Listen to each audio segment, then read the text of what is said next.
Baik, bismillahirrahmanirrahim. Assalamualaikum warahmatullahi wabarakatuh. Perkenalkan, nama saya Wiranti dari jurusan Pendidikan Biologi kelas 1-2. Di sini saya akan menjelaskan mengenai ruang lingkup ekologi tumbuhan. Yang pertama yaitu pengertian ekologi tumbuhan. Ekologi tumbuhan ini berasal dari dua kata, yaitu ekologi dan tumbuhan. Ekologi sendiri ini berasal dari kata oikos dan logos, yang dimana oikos berarti rumah atau tempat tinggal, dan logos yang berarti ilmu. Jadi ekologi tumbuhan ini adalah ilmu yang mempelajari tentang hubungan timbal balik antara makhluk hidup dengan lingkungannya. Adapun jika dikaitkan dengan tumbuhan, yaitu ekologi tumbuhan adalah ilmu yang mempelajari hubungan timbal balik antara tumbuhan dengan tempat tumbuhnya atau lingkungannya. Sebenarnya pengetahuan yang menjadi dasar kajian dari ekologi tumbuhan ini adalah bahwa tumbuhan dan makhluk hidup itu memiliki kemampuan untuk bereaksi atau melakukan respon terhadap berbagai pengaruh faktor fisik, baik itu abiotik ataupun biotik, yang dimana pada faktor abiotik itu seperti perubahan suhu udara, kelembaban, intensitas cahaya, curah hujan. Sementara faktor biotik seperti manusia, hewan, dan tumbuhan. Reaksi atau respon tumbuhan terhadap faktor-faktor tersebut akan tercermin dalam berbagai cara. Misalnya saja dalam bentuk reaksinya terhadap pengaruh lingkungan, yaitu sifat-sifat adaptasi, toleransi pola sebaran, kelimpahan, keanekaragaman, anatomi morfologi bentuk akar, batang dan daun, pola tumbuh, aktivitas fisiologi dan reproduksinya. Dalam ekologi tumbuhan juga satuan dasar ekologi yang menjadi dasar penelaahan tentang interaksi tumbuhan dengan berbagai faktor dalam lingkungannya itu adalah kajian sistem ekologi atau ekosistem. Berdasarkan struktur ekosistem ini terdapat tiga hal yang mendasarinya, yaitu individu, populasi, dan komunitas tumbuhan. Tumbuhan sebagai satu kesatuan makhluk hidup secara individual merupakan suatu tingkat taksonomis yang disebut jenis atau spesies. Spesies tumbuhan dapat didefinisikan sebagai organisme yang dapat melakukan perkawinan atau persilangan.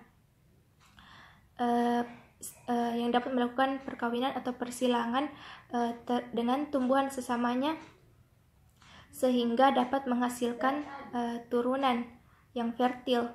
Kemudian secara genetis, individu tumbuhan satu persatu merupakan wujud makhluk hidup yang seragam bersama-sama dengan lingkungannya. Individu tumbuhan tersebut membentuk kesatuan ekologi. Penelaahan mengenai ekologi individu, penelaahan dengan ekologi individu ini pada dasarnya berhubungan erat dengan hal-hal seperti bagaimana tumbuhan berinteraksi dengan makhluk hidup lain, lingkungan mikro dan lingkungan makro di sekitarnya. Kemudian penelaahan tentang ekologi individu ini akan menghasilkan informasi yang berguna untuk menyusun atau mengungkapkan gambaran yang lengkap dari suatu jenis atau spesies tumbuhan yang sama, yang dinamakan populasi tumbuhan. Jadi populasi tumbuhan ini adalah kumpulan dari beberapa individu yang sejenis.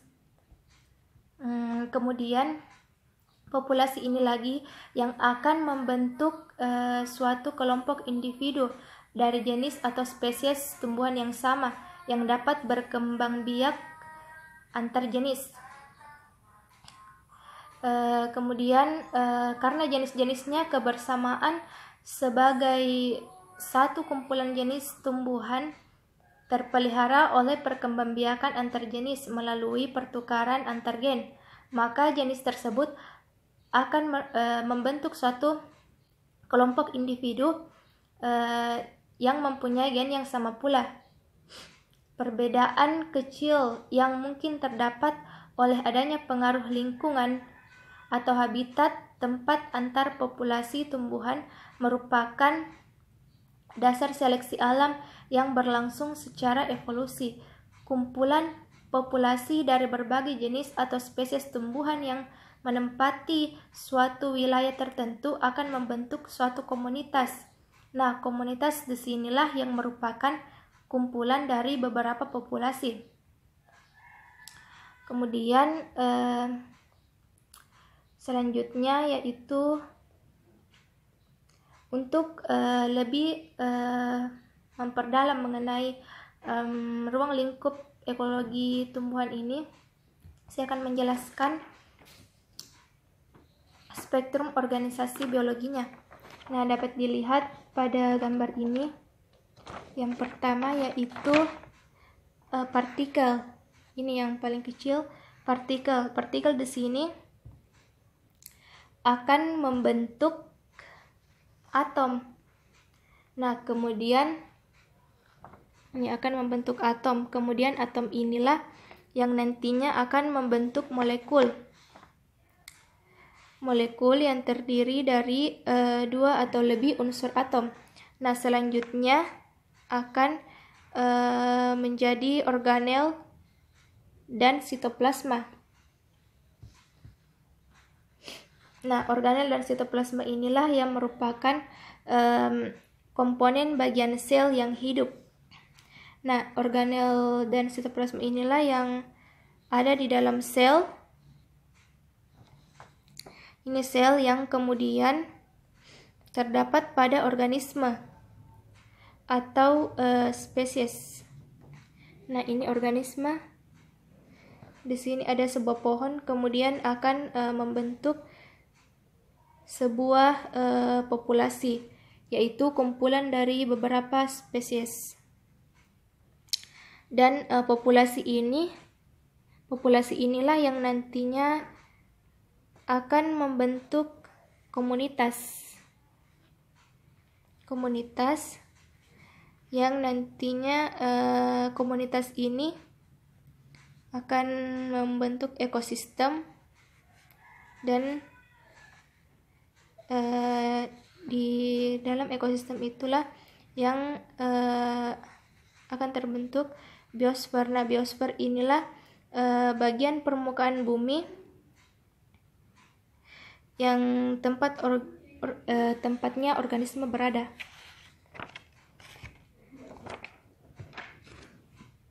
Adapun 3 macam interaksi dalam suatu ekosistem yaitu terbagi menjadi 3, yaitu aksi, reaksi, dan koaksi. Yang dimana aksi di sini itu yaitu interaksi lingkungan fisiknya dengan organisme yang akan menentukan hidup matinya suatu organisme.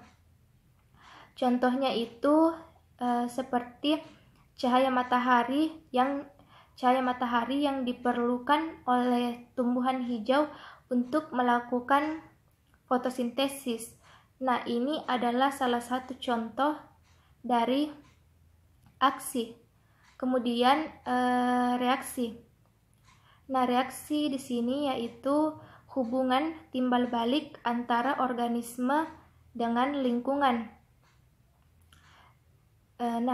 Contohnya yaitu reaksi antara naungan pohon dengan terbentuknya humus, atau contoh lainnya yaitu reaksi struktur tanah dengan tinja yang dihasilkan oleh hewan herbivora.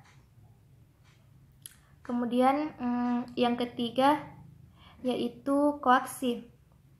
Koaksi yaitu interaksi timbal balik antara organisme dengan organisme lainnya.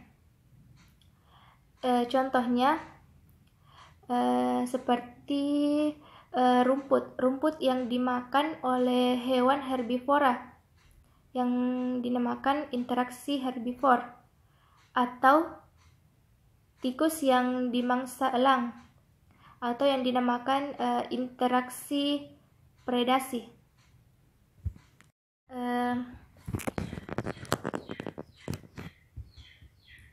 Pada dasarnya, seluruh lingkungan biosfer adalah penunjang kehidupan di bumi, dari mulai laut dalam, daratan, dan perairan, serta lingkungan udara di atmosfer. Semua makhluk hidup akan tergantung pada lingkungan kehidupannya di dalam biosfer, sehingga salah satu yang menjadi dasar pengetahuan ekologi adalah adanya keterkaitan antara organisme dengan lingkungan hidup. Dalam ekologi juga dipelajari berbagai interaksi yang menentukan distribusi dan kelimpahan makhluk hidup. Interaksi tersebut sangat menentukan jumlah dan distribusi atau keberadaan makhluk hidup di dalam sistem ekologinya. Ekologi tumbuhan juga ini mempelajari keterkaitan antara tumbuhan dengan lingkungannya dan lingkungan fisik di sekitarnya. Dalam arti yang sebenarnya, interaksi utama yang berlangsung antara makhluk hidup dan benda tak hidup di dalam suatu ekosistem adalah hubungan saling berhadapan atau interaksi secara langsung dan tidak langsung antara komponen biotik dan abiotik. Misalnya antara sistem akar tumbuhan dengan air dan nutrien di dalam tanah, atau antara sistem pencernaan cacing dengan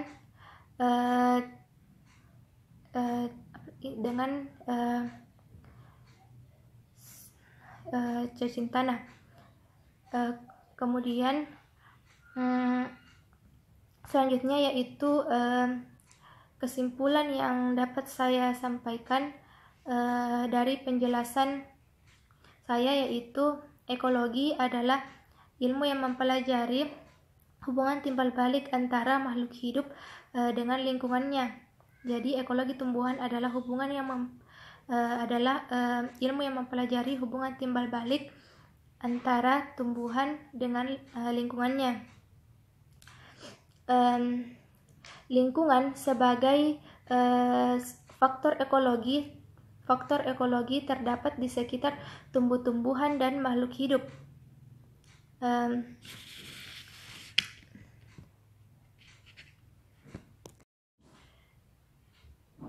Lingkungan biotik adalah lingkungan yang terdiri dari semua unsur makhluk hidup, seperti tumbuhan, hewan, dan mikrobiota. Dan lingkungan tak hidup atau abiotik misalnya habitat, air, curah hujan, kelembaban, dan cahaya. Adapun habitat sebagai faktor lingkungan tempat tinggal makhluk hidup dalam melaksanakan kehidupannya akan mempengaruhi kehidupan tumbuh-tumbuhan dan makhluk lainnya. Misalnya air, bahan-bahan mineral, dan nutrien, serta cahaya matahari adalah faktor abiotik yang berguna untuk proses sintesis.